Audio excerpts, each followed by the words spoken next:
Hmm. Hello, hello. Let me get some light. Um. Okay, let's see if we can get some light and get this party. Get this party. Get this party started. Hello, hello, world. Listen, I'm gonna go ahead and just do this thing today. Um. Well, I just know that for many of us, we're in a tough situation. We're seeing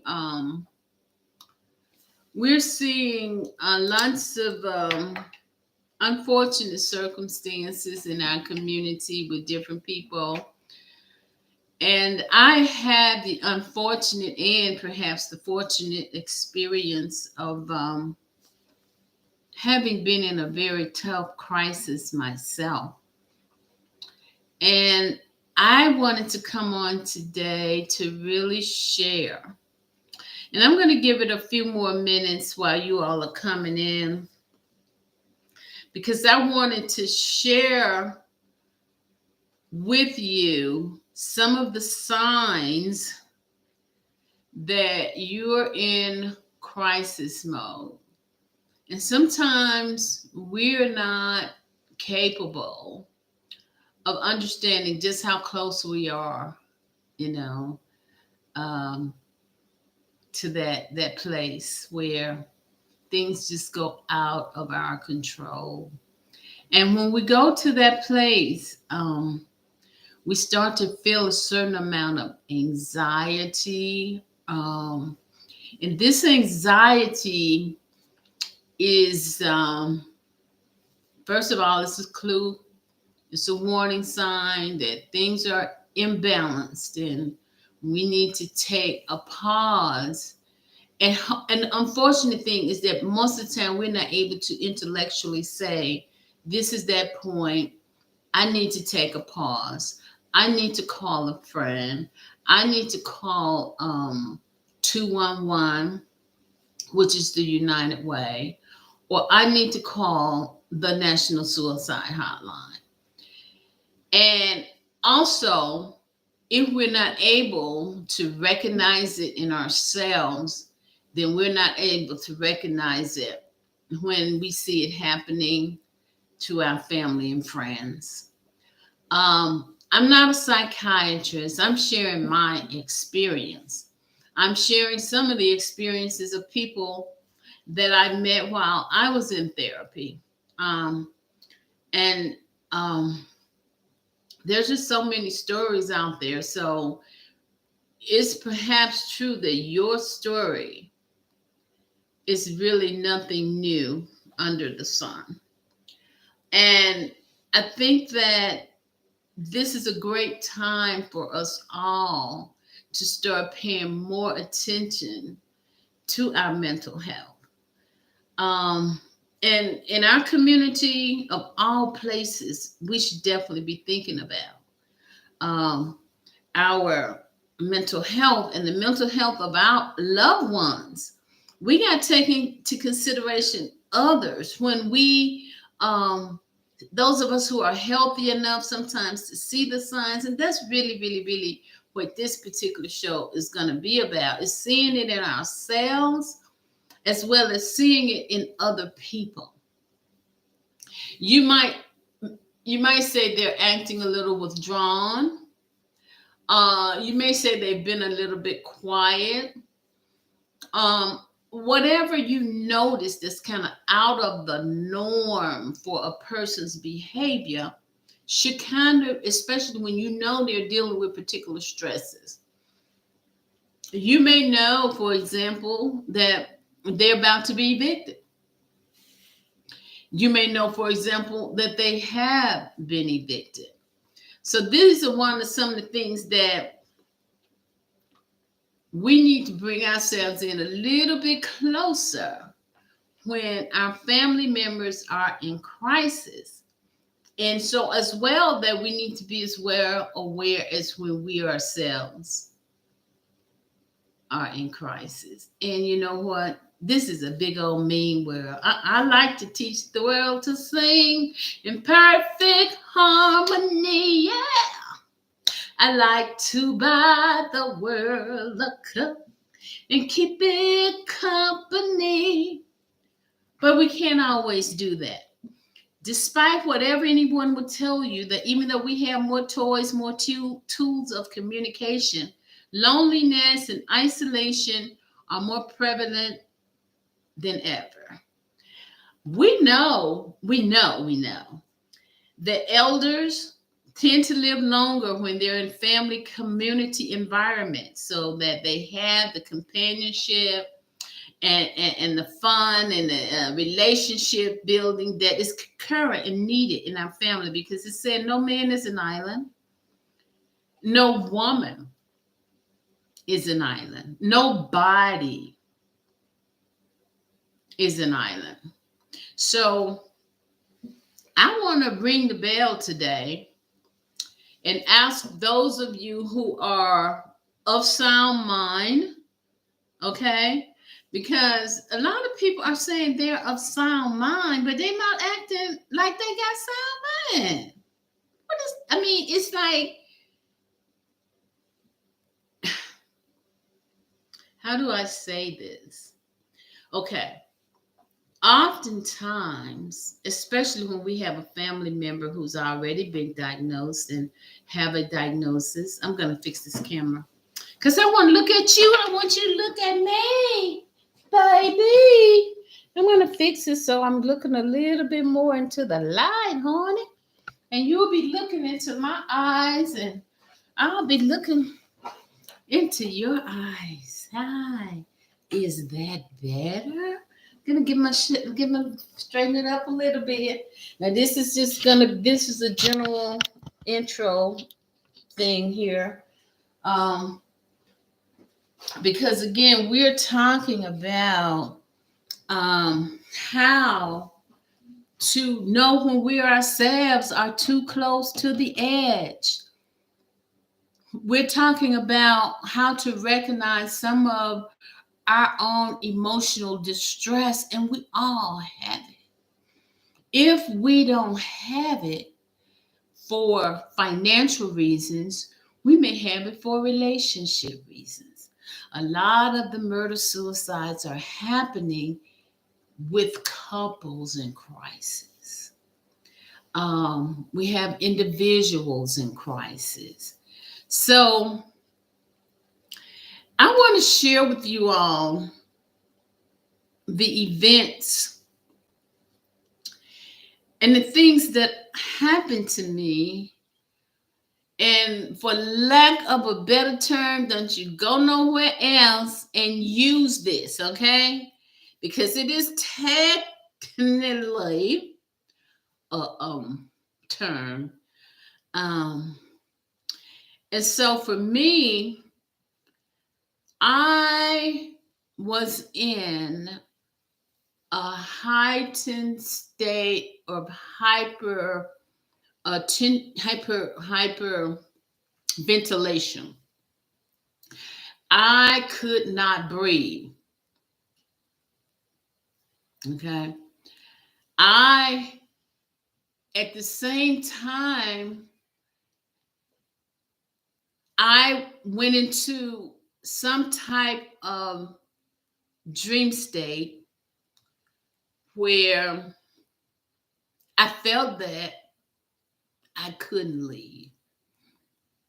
I felt that for that moment, I'm just talking about my experience, so you can be aware that if you are hyperventilating, overstimulated, depressed, distressed, and I want to tell you there's a difference between depression and distress. Distress, yes, can lead to depression. We've been living with a lot of distress our whole lives, but depression is something a little different, I guess.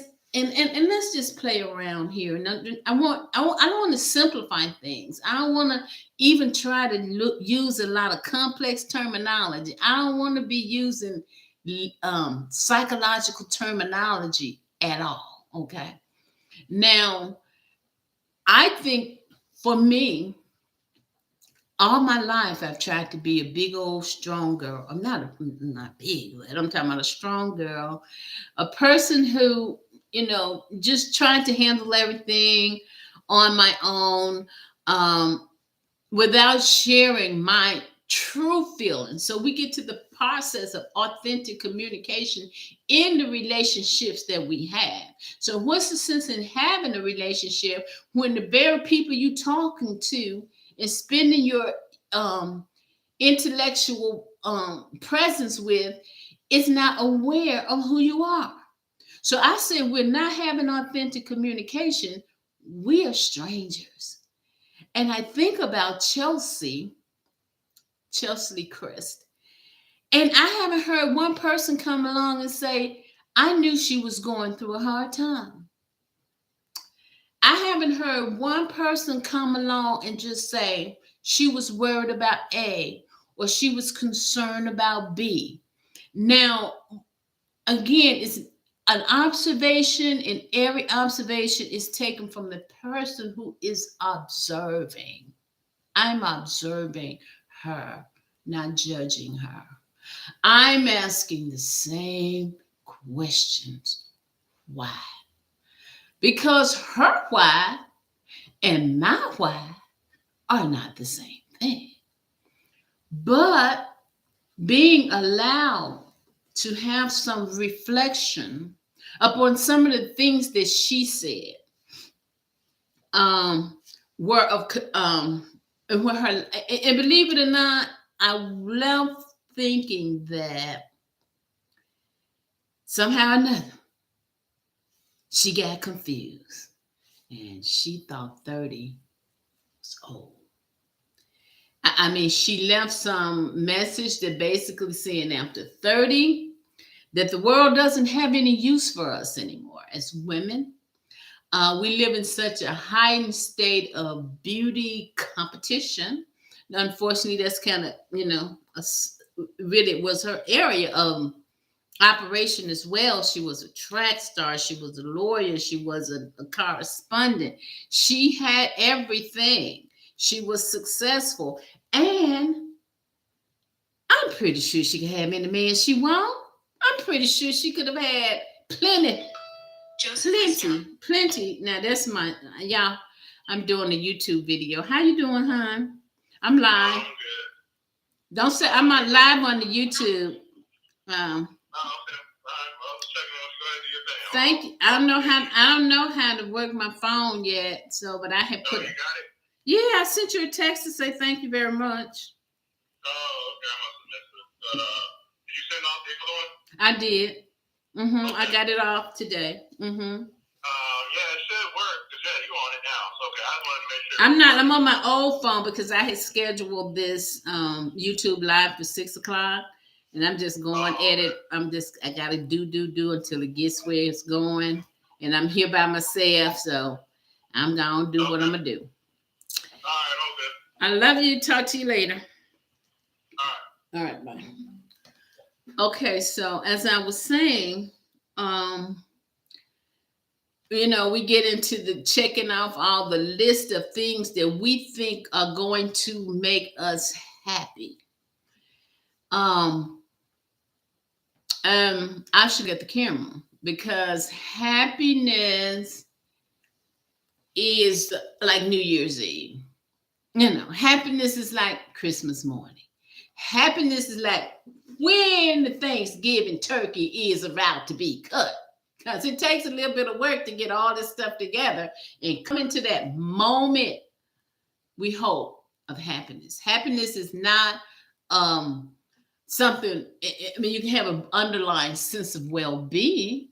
You can have joy. You can have sorrow. You can have sorrow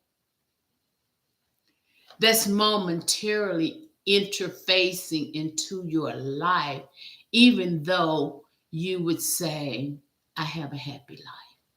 Because we all understand that happiness is like Christmas morning. Happiness is like New Year's when the clock strikes 12. Those are the special times.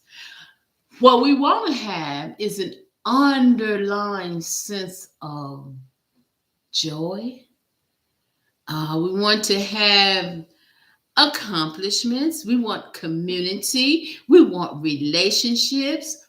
And so, one of the things I heard one of the ladies say, there's a lot of beautiful sisters out here who given their take on what angle, um, their angle.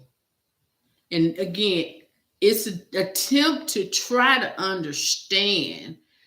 And I can kind of sense, though I'm not psychic, this is not an abnormal thing that we, depression, number one, in Black women, oh, only outpaced by depression in Black men. Only outpaced by depression in young Black boys. Only outpaced by depression in young Black girls. It's just we're in a community. See, on the socioeconomic scale, they have two things. They call it a recession and a depression. And somehow or another in this country, we as a people have kind of operated in a state of depression. Socioeconomically, in our families, whenever we see that we're not meeting the mark, whether it's financially or emotionally or in our relationships in the family, that represents a sort of depression. And for some people, it's more than others.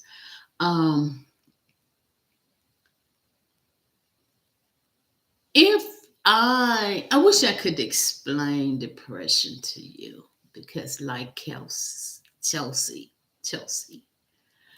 I was diagnosed with high functioning depression. High functioning depression means you can do, but the capacity to be at your best is often inhibited by some of the things that you're dealing with in your emotional space. So we got to do more than gossip, you know. We got to speak in terms of ways we can bring about truth and healing and love and acceptance and empathy, because really some of the people who are hurting the most are hiding it very well. And there would be people around them who just don't understand what could be missing. I mean, we all looked at her hair, and we looked at her legs, we looked at her body. And she was a brick house, right?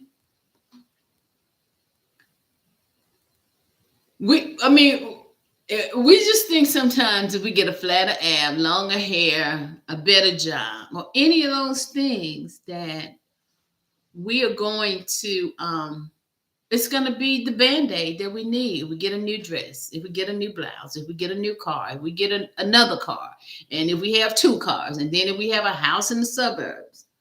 But a house in the suburbs ain't never did that. And again, let me tell you this I'm going to identify something about Chelsea that I think could be prevalent. I think she was dealing with some type of identity crisis. This is an opinion. Chelsea is biracial, and I think that puts another kind of weight on the psychic. But hell, a lot of us are dealing with identity crisis. Chelsea probably wants to be Black more than a lot of y'all black brown people. She probably embraced that side of her And the world probably was saying, girl, you don't even need that side. You just gonna step up there and be cute and regular. You don't have to identify with being them. But she probably said, I want to be all of me. I want, and see, also being able to be in the high places, you start to hear things because sometimes some people don't know what you are. You might pass or whatever. So you get a sneak inside. It's like when I was at one time in a more community that had more affluence, the disconnect was there. Um, Not for me. Oh, yes, it was. Let me tell you what disconnect was. The disconnect was in community. The disconnect was the next door neighbor, the prejudice next door neighbor. Um, it's not the same. We need our own. We need to be in healthy. We need healthy communities, so that there's somebody always watching you. I got my eyes on you. I see you ain't come out the house in 2 or 3 days, girl. What you doing up in there? I'm coming there. We're gonna have us a drink and we gonna talk. I see you ain't comb your hair, girl. But see, with me now, that's beginning to be an okay thing. It's beginning to be a sign of freedom. I wear my hair. Some days I comb my hair, and some days I don't. Because as we evolve out of the physical space into the spiritual space, we know sometimes that's what you need to just don't comb your hair, don't put on no clothes, just allow yourself to be as you are. Even if you're sad, process that. But we tend to want to appear always happy. We want to appear successful. And, people say, what would it profit a man to gain the whole world and to lose his soul? And actually, that is the trade-off. Not in her, but a lot of times when the people have just achieved everything it was to achieve, there's something that's missing, and it's like, okay, they told me if I did this, check the list, I'd be happy. He's tall, he's dark, he's handsome, he's hard. Yeah, we're gonna go there too. He's everything, but he's not everything for you. He may be everything for somebody else, but he may not be what you need. And I tell you, the finest boyfriend I ever had was one I did not freaking need. Okay? I thought he was fine. I thought he was fine. So I just wanted to come on and say that let us be vigilant about each other. I'm telling you now, I can call my sister. I can hear it in her voice. And later on, she'll say, girl, I was about to throw up. I'm like, you don't sound right. I'm all right now. You're not all right. See, the more we walk and live in our true authenticity, anything that's not authentic just hits you upside the head. It's like, okay, this is not in alignment with everything that I'm seeing and hearing, because only like 7% of communication is true words. The other part comes from the tonality, the breathing you hear, and we gotta listen. Every time we stop to ask about how you doing, I'm fine. No, I'm learning to say I'm better today, and each day I get better. But as long as I really have come to accept not being okay with the present day world situation. I am weeping. And the scripture tells us the whole earth groaning. Creation is groaning for the ways in which our world is being troubled. So I want to make a video today to say let's be vigilant, let's pay attention to each other, but more importantly, I want to keep my commitment to myself today. I didn't have to be perfect. I don't see like it's like I need a little makeup on that side right there. And yeah, you can't judge my soul by my hair. You can't judge my soul by anything except a relationship with me. And one thing about me, I'm ready to talk. You want to talk to me? I'm ready to talk to you. And I do feel that I am able to bring to listen. I'm a good listener. I listen way more than I talk, which is why I have to be sure that what's coming out of my mouth. I never want to do gossip. Um, that wasn't ever an interest of mine. In terms of doing YouTube, I don't want to do gossip. I want to do useful information. I want to do well research information. So, what I'm going to ask you to do, I'm going to ask you to subscribe. I'm going to ask you to recommend. I want you to recommend topics because if I don't know, I can find somebody who does know. I like for you to recommend a friend. All right. So that's it for me today. I've done my 25 minutes and I've broken the ice for myself. I made myself keep this appointment and this schedule to really do yeah. I paid attention to a lot of what the YouTubers are doing. I have my favorites. I'd be taking sides, and I want to do some critiques of some of the YouTube people that I find just absolutely. I've studied from the best, and you know, some will be off the chain. And you know what? I had my favorite YouTuber guy. It used to be I used to be ashamed that I liked him so much because it takes a little while to get into understanding his psychic. Um, and I'm going to talk to you guys about one of the best, one of the funniest, one of the hippest, coolest, gayest, spiritual is. Can we go most spiritual? Dudes on this planet, and he is a problem solver. And he's one of those people that I think is just well adjusted for such a time as this. He has, and that's what I want to be. I want to be a cornucopia. I want us to bring solutions. And as we go through this journey together, we got to be able to recognize our needs and the needs of others, those who are around us. And sometimes it doesn't mean that we have to say anything. We could just be present to them. We could say, yeah, you want to have coffee, you want to have a drink, what you up to, and engage them. And I also think that we have to learn, for those as we get older, we understand the confidentiality and being able to meet people where they are. Because you know what? It may not be you. It could be your mother. It could be your son. It could be your sister. It could be anyone. It could be your pastor. I was in counseling, group counseling. One of the guys was a pastor.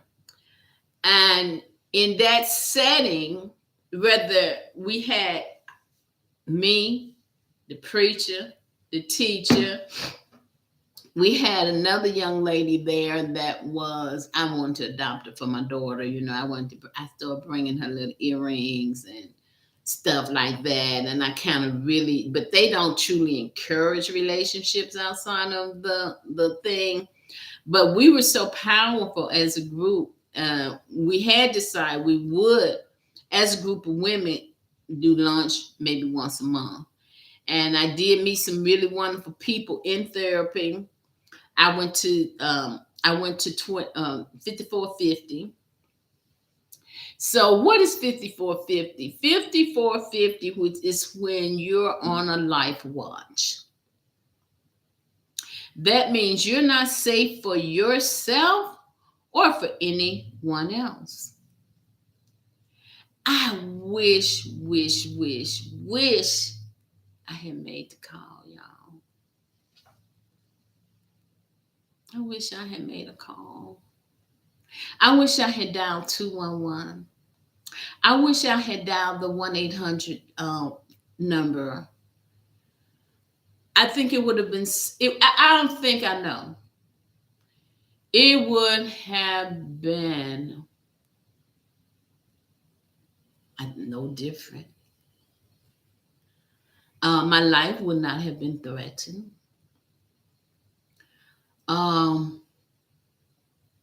So I want to encourage you today.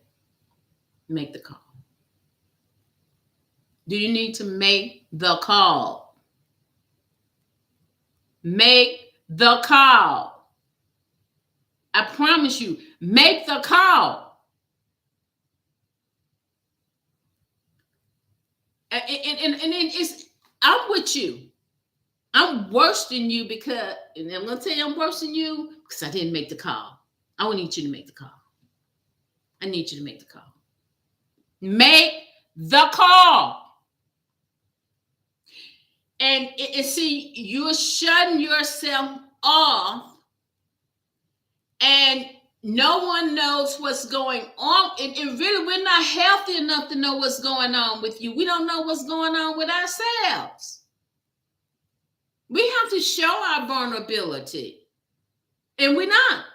No, you know what? They don't even say strong white man. They say strong black woman. The hell with that. I need some help. I need some love. I need some tenderness. I don't want to be strong. I want to be resilient. I got to be resilient until they put me in the grave. And then a lot of times no one falls short of that. But I don't want to be no strong black woman. The hell with that. They don't tell me no strong white woman. Strong black woman stand inside the front side of the road. I'm trying to get my southern stuff together here. She get passed by 100 cars. Ain't I a woman?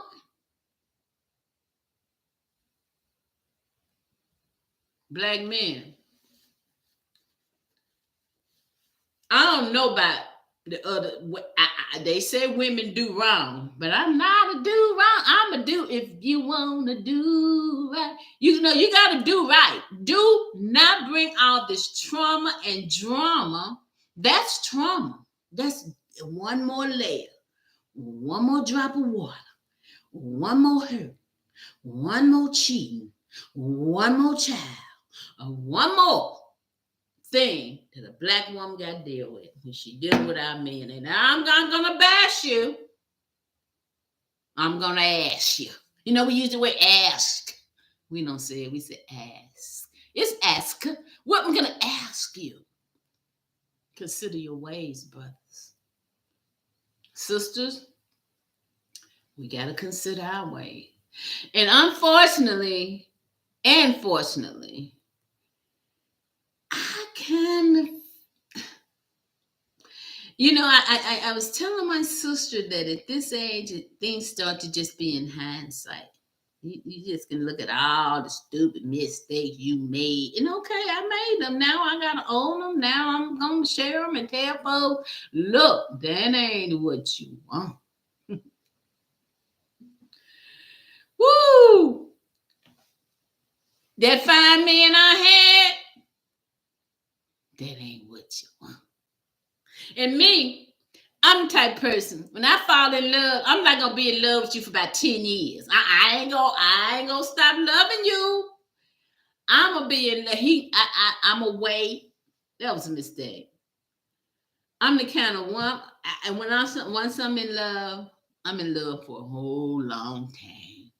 So in my life, I can say, let's just say, I'm going to count after 25. I'm not going to count nothing before 25 because 25 was about the time I met my first.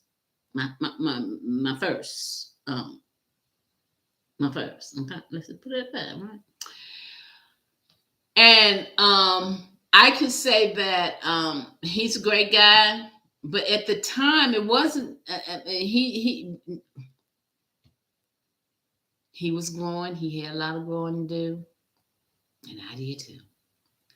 And now he's just not a bad person. He's not a bad person at all. He's a good guy. He's a good guy with a good weakness too. And I'm like, you good people. You keep it up. So now the next love of my life, well, honey, I didn't even know he was the love of my life till I look back and said, "Well, I be damned. Ain't this some whole shit?" And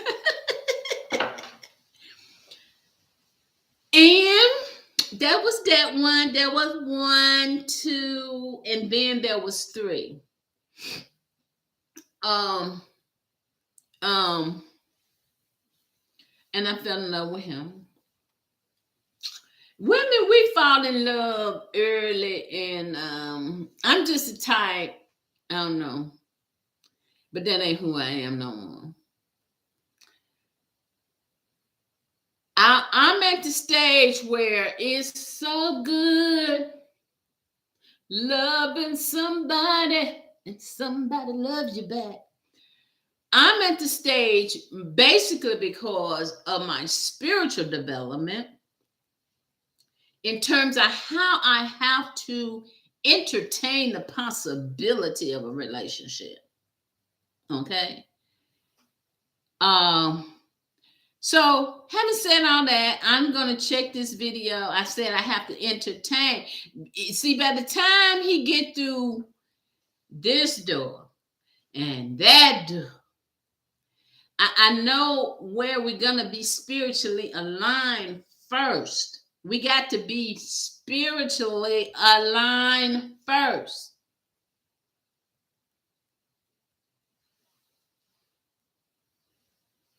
And some people say don't uh uh whatever, equally yoked. I don't care, whatever.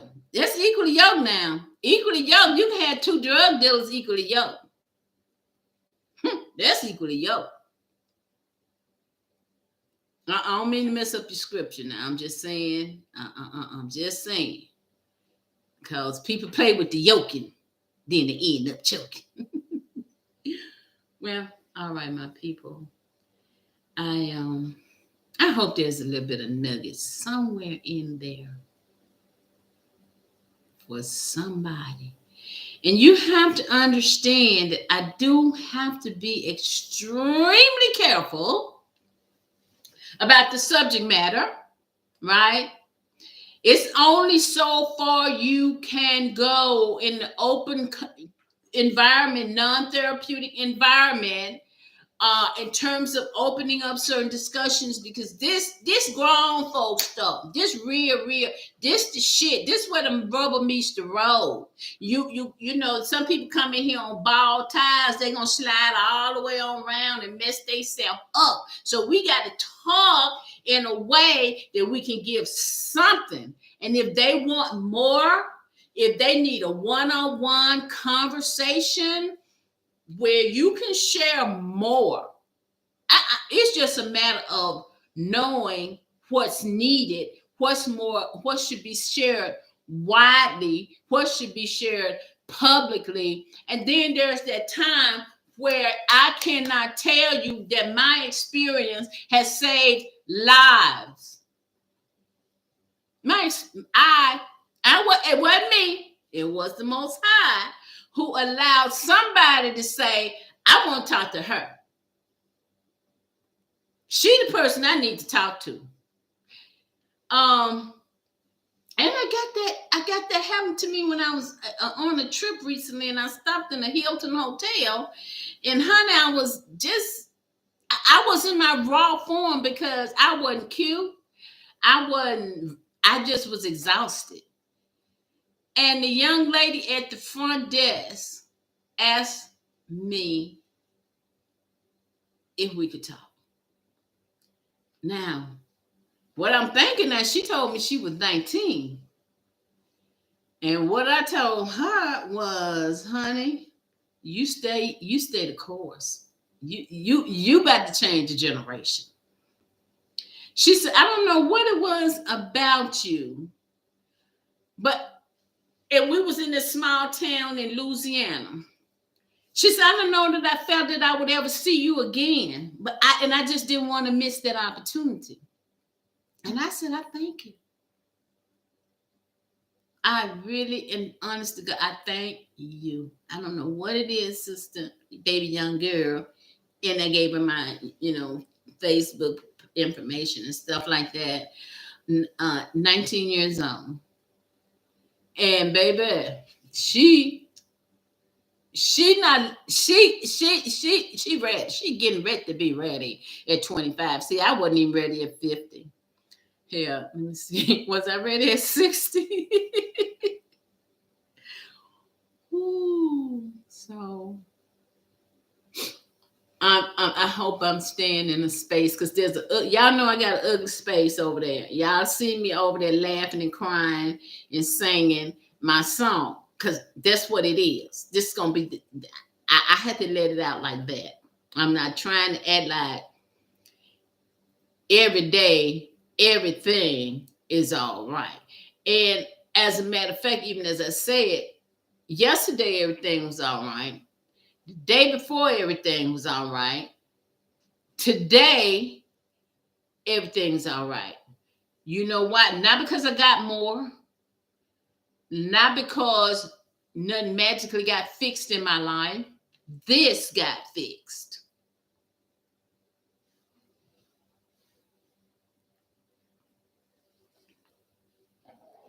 Okay. The value that I place on things, oh my God, I don't care no more. I don't. It's again because I've been to that place where I've had it all, a heap of it. I've had the Rolex, the furs, the couple of houses on the hill. And yes, you can be in the house on the hill and be depressed. You can be in the Mercedes Benz and be depressed. I can see through all of that, baby, and read things in the spirit. Because the spirit don't lie. The spirit don't lie. And don't you lie either. If you're not feeling good, if you need someone to talk to. And I'm going to call 211 myself because I didn't. I'm not going to call the other national hotline because I think that is, I mean, sometimes I still be needing to call 211 though because it'd be 2 or 3 o'clock in the morning. And the people that I love and care for, like, when I tell you call me 24/7, I mean 24/7. Because y'all know about 3 a.m., things get to shaking up in there. Up in your mind and your spirit. Don't wake up. Because what you go to bed with on your mind ain't necessarily what you're going to wake up with or what you're going to enter into. Because, see, you know what? The brain never stop working. I don't understand it all yet. The brain works, they say it works 24/7, 7 days a week, right up until you fall in love. I thought that was funny. Kind of true. But our brain is running our bodies. It puts us to sleep and holds us in a paralyzed state while it downloads and reconfigures our mental computer so that we can go back into the world and deal with it another day. Sleep is not. They said sleep is just really more important than eating. And I've been on here a little while. I think I've shared some things with you that can help you begin to process that it's okay not to be okay. Saying you're okay when you're not okay, because mommy can tell. Boo-boo, what's wrong with you? And see, that's that dimensional thing.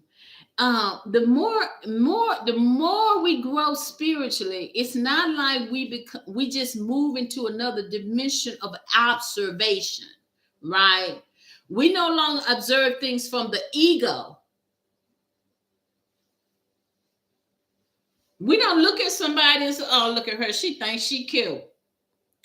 No, we don't do that no more. I've never been that kind of person. I don't care about how nobody look. They don't look like me. They not me. I've never been wanted to, even though I'm not the finest chick and I'm not a brick house.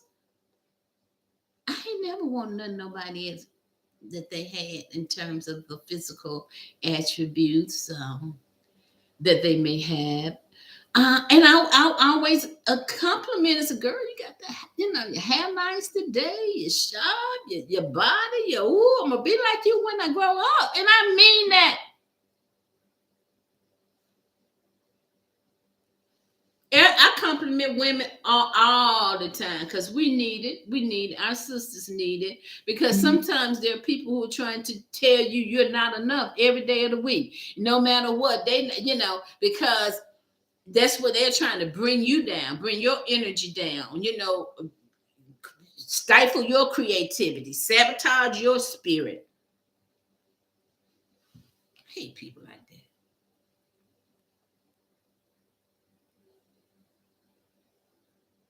And they say to those people, you need to go and you need to heal before you bleed on people who did not hurt you. Okay? Man, I'm going to say something about this childhood trauma.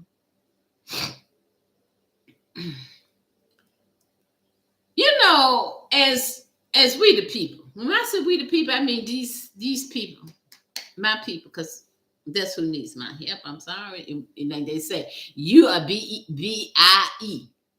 And they might call that a BIE, a BIE, which is, they'll say, black identity extremists. Well, damn, I don't, if y'all hadn't messed everything, wouldn't be nothing be the best to be extreme about.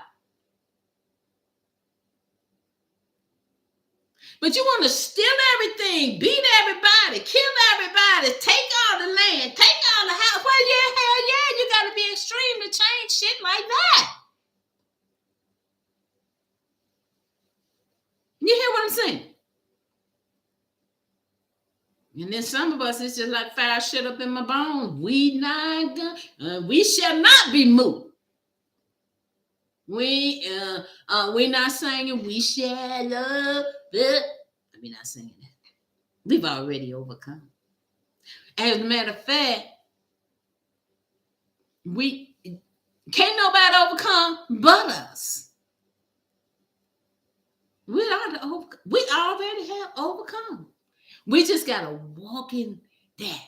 And every time the devil try to give you another label and another limitation and another lie and another deception and another some hoop that you gotta jump through to be enough, you tell him easily, you ain't gotta be none of that. You gotta be none but yourself.